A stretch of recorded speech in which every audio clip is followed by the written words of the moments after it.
Wuthering Waves was my first gacha and I've been playing it since launch. So I'm now, as a new gacha player technically, going to rank all the Wuthering Waves characters in a tier list. So yeah, please don't crucify me.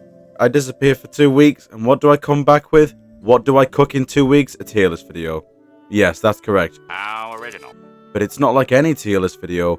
It is subjective and objective. I'm going to be ranking all the Wuthering Waves characters 4-star and 5-star and the like, based on how fun they are to play, along with their general design, and of course their meta relevancy, because we are all slaves to the meta, aren't we? So of course, D is your bottom of the barrel, absolutely useless characters that just shouldn't even be in the game. And your S, which are top tier, just absolutely amazing, fun to play, really good for the meta, stuff like that. So first off, we have Sanhua. Well, if you think about it this way, she's a sub DPS, right? That's her best build. You literally pull her out for about 5 seconds, use her ultimate, use her skill, heavy attack, bosh, she's off. Really good outro skill, really good energy efficiency, but apart from that, that's all she's really good for. So, realistically, with the criteria in mind, I can really only put her at an A, because she's the best sub DPS in the game, obviously, but of course, her design is good as well, so I think it deserves a solid A rank. Next up, Baizhi. Now, guys, when was the last time you used Baizhi? Be honest with yourself here, be honest with me. Yeah, not really. I've not used Baizhi in absolutely ages. She's okay at what she does, but realistically, C tier, the design is okay. I mean, to be honest, most wuwa character designs were actually really good, so they kind of cancel out relatively anyways. But overall, she's okay. I'd say like kind of bad okay, because you just have way better options out there. She is only 4-star, but if you use her, I feel sorry for you. Next up, Ling Yang. Well, perhaps the worst 5-star character in the game, and I will stand by that. Wow. The only reason why I'm not going to put him in C tier is because his stances are quite fun to play with. That is the only thing that I will give him. So he's going to go in C. The thing is, when this tier list is finished, it's going to look absolutely cursed. To somebody who doesn't know what I'm basing these characters off, they're going to be absolutely cursed. It's going to be so funny. Anyways, Zhezhe's up next. Now, I genuinely believe that Zhezhe is actually really fun to play with, using resonance skills and stuff like that. However, she can be used as a main DPS. I've actually used her as a main AD to sub now because Carlotta exists. So, honestly, no.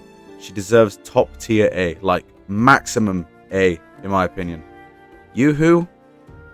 Okay, her kit is unique, very fun to play, but not really meta relevant at all.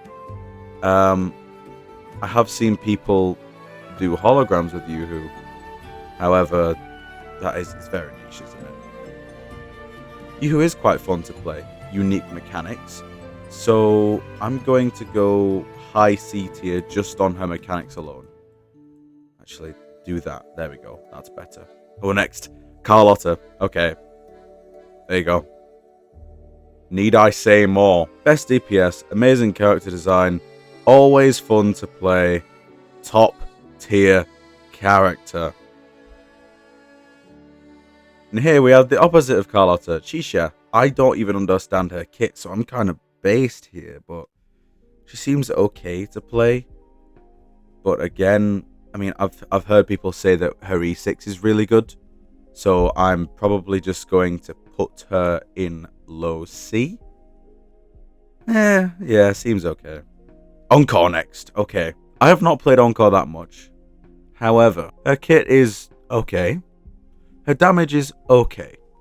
So, I think, to put it plainly, in the current meta, she is mid. Just, not bad, not good, just mid.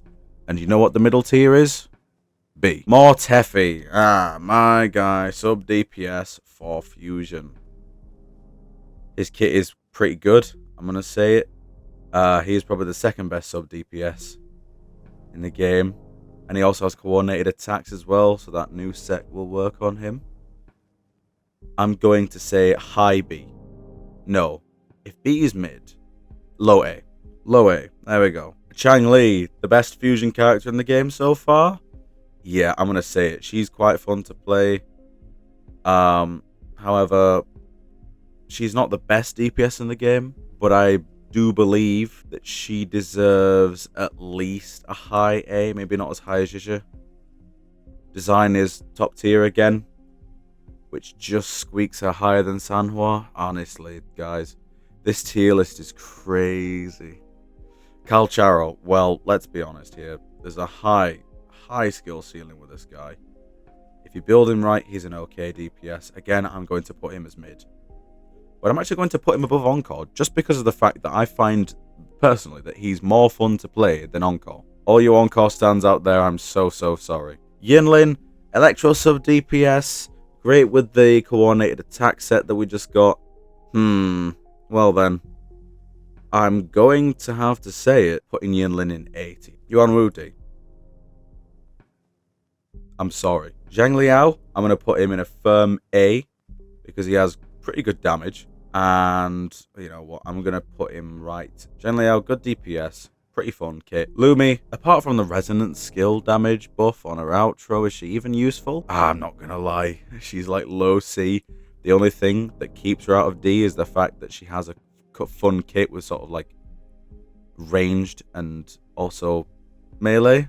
Yang, probably like the third best arrow character in the game. Well, considering that there's only 4, that's kind of a given. It is alright, I suppose. Ultimate's okay. Does anybody actually use Yang? Let's be honest. I'm gonna say like a mid-C tier. Definitely below Baijin. Around Chisha area. Alto, D. Need I say more? If somebody... Right, no. Here we go.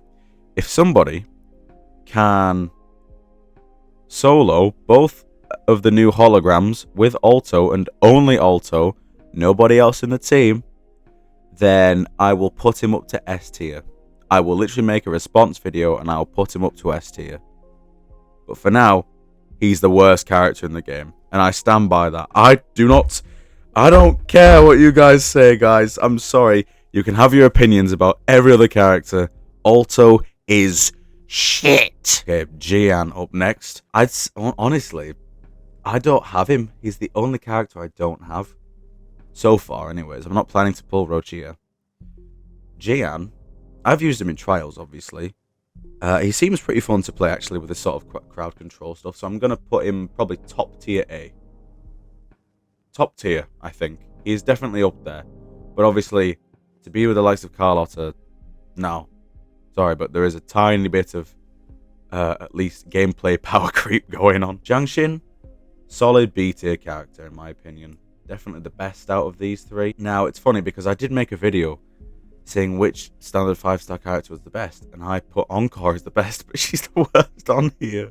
And that's clearly because I'm doing multiple criteria rather than just raw damage. Verena, S tier. I'm sorry. No. I put Encore as the best DPS, sorry. Verena was the best standard 5-star. Spectro Rover. Her outro skill is one of a kind, where she stagnates. So, honestly, for that alone, I think she's at least bottom of A tier. She's like a jack-of-all-trades character, you know, good concerto efficiency. Obviously, the stagnation on her outro skill as well as the healing from her ultimate. Pretty good all-round jack-of-all-trades. Jinshi, S. Already. What do I have to say, man? Literally, you run her in a team as a sub DPS. Well, not a sub, sorry. Like a second DPS. So you can have like Changli and then Jinshi. Honestly, she just pops up, use the resonance skill, Reslib, and Echo, and then she's out. It's great. Shawkeeper, well, need I say more, guys? She's the second best character in the game so far on this list, in my opinion. Shawkeeper, amazing support. When she reruns, pull for her if you do not have her. If you want to save your account, pull Shawkeeper. Taochi, D. Like, even the kit that she has does not save her from creeping into C tier. It just does not. Sorry. Danjin, funny story actually. I used to use Danjin as my main DPS back in 1.0 before I had Yinlin. And she was pretty good, I guess. pretty risky kit, which is very unique. She's the only HP consumer so far. And I think for that alone, she definitely deserves to be up here. Maybe better than Mortefi, because I always found using her more. Maybe even better than Sanhua. Just for her kit alone and her damage. I think that... Is it valid? I think it's valid. Camellia, well, there we go. There we go. There we go. It was only a matter of time. These two, best two DPSs in the game. Jinshi, close third in my opinion. Zhangli fourth. With Zhang Liao maybe. Only because of her busted skill and Reslib. And the fact that her basic attack damage is always up, basically. Constantly up. So you're getting constant damage. It's a really good kit. It's a really good character. If you don't have Camellia, get her. If you want good damage and you like Havoc characters, then get her. Havoc Rover. The discount Camellia. Basically, not as good. Less smooth to play in my opinion. Still pretty decent though. I personally never use Havoc Rover, but they're okay. I think they are better than the Spectro. Just for the raw damage. So I'm going to put them there. I'll put them above Danjin. And then Rochia. So what I've actually looked up Rochia's stuff. And she's basically a premium Camellia sub DPS. Kind of like how Zhizha is a premium Carlotta sub DPS. However, Rochia technically is worse than Sanhua at what she does. She will give around 12 to 13% extra damage to Camellia, but at the cost of more field time. So realistically, is she even better than Sanhua at what she does? Because she's Havoc, purely Havoc, right? And if you're using her for Havoc Rover, then just pull Camellia. Don't get Rochia. I think she's a luxury pull in my opinion. Haritu probably makes her better than Sanhua, but this is E0 in my opinion. Actually, if I'm on E0, then Jinshi's gonna go up one. Honestly, guys, what do you think about this? Of course, if I genuinely offended any of you, I do apologize. Of course, this is a subjective and objective one. You may ask, how do you do that? Well, I just did it. There you go. Now, the only problem that I see with doing these tier lists is that obviously not everyone's going to be in agreement. And of course, I'm going to open up the comments to you guys. What are my horror picks? Because I know some of you will definitely disagree with some of the ones I've put in. Maybe Changli and A should be like top of S or something like that. But just remember that my criteria was on meta relevancy and being fun to play, along with the character design. I didn't mention it much because, again, most of them are really designed well. I mean, Yuan Wu isn't, so that doesn't help his case. But you get the gist. Obviously, we've got amazing character designs all throughout the game.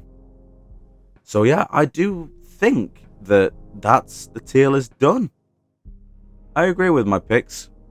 So yeah, I cannot wait to see you guys in the comments. I'll make sure to stay humble. Alright, I guess I'll see you on the next video. Bye bye for now.